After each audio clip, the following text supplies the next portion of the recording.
Sobat Res dimanapun berada, saya Tirza senang bisa berjumpa kembali di dalam renungan singkat STTI Yogyakarta.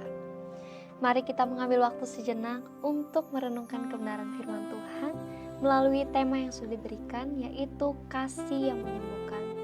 Namun sebelum itu, mari kita memulainya di dalam doa. Mari kita satu dalam doa. Bapa, kami mengucap syukur atas kasih penyertaan-Mu Tuhan di dalam kehidupan kami. Tuhan, pada saat ini kami akan mendengarkan sebagian kebenaran firman-Mu.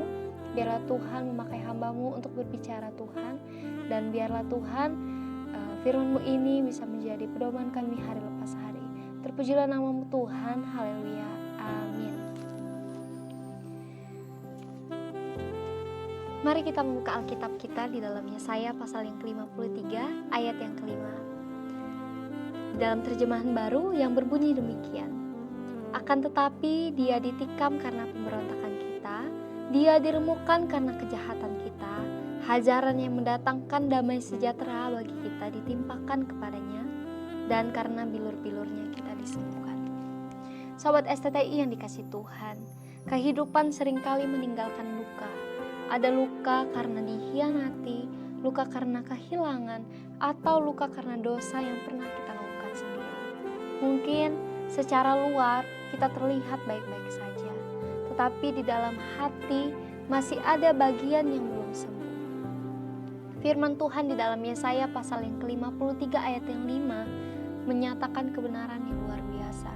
Yesus tertikam bukan karena kesalahannya, tetapi karena pemberontakan kita. Ia diremukkan bukan karena dosanya, tetapi karena dosa kita. Dan oleh bilur-bilurnya kita menjadi sembuh. Nah, inilah kasih yang menyembuhkan, kasih yang menanggung penderitaan kita agar kita dipulihkan dan dijadikan utuh kembali. Sobat STTI yang dikasihi oleh Tuhan, kasih Tuhan ini yang menyembuhkan ini juga dialami oleh Petrus, murid yang begitu dekat dengan Yesus. Petrus pernah berjanji dengan tegas, sekalipun semua orang meninggalkan engkau, aku tidak akan. Tetapi pada kenyataannya, ketika Yesus ditangkap, Petrus menyangkal 3 kali. Bayangkan, bagaimana perasaan Petrus saat melihat Yesus. Hatinya sangat hancur, ia merasa gagal, berdosa dan tidak layak lagi disebut murid. Ia menangis. Tetapi kasih Yesus tidak pernah berhenti di situ saja. Setelah kebangkitannya, Yesus mencari Petrus di tepi danau. Yesus bertanya 3 kali, apakah engkau mengasihi aku? Pertanyaan yang sama jumlahnya dengan penyangkalan Petrus. Di sanalah Yesus memulihkan hatinya. Ia tidak menegur dengan kemarahan, tetapi dengan kasih yang menyembuhkan. Luka Petrus disembuhkan, rasa bersalahnya dipulihkan, dan ia kembali dipanggil untuk mengembalakan domba-domba Tuhan. Sobat STTI yang dikasihi Tuhan, dari kisah Petrus ini kita belajar bahwa kasih Tuhan tidak berhenti pada kesalahan kita.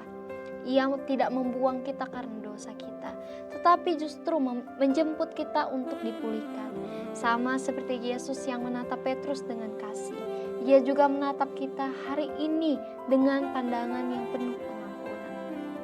Mungkin ada di antara kita yang merasa sudah terlalu jauh, terlalu berdosa, atau tidak layak lagi dipakai Tuhan.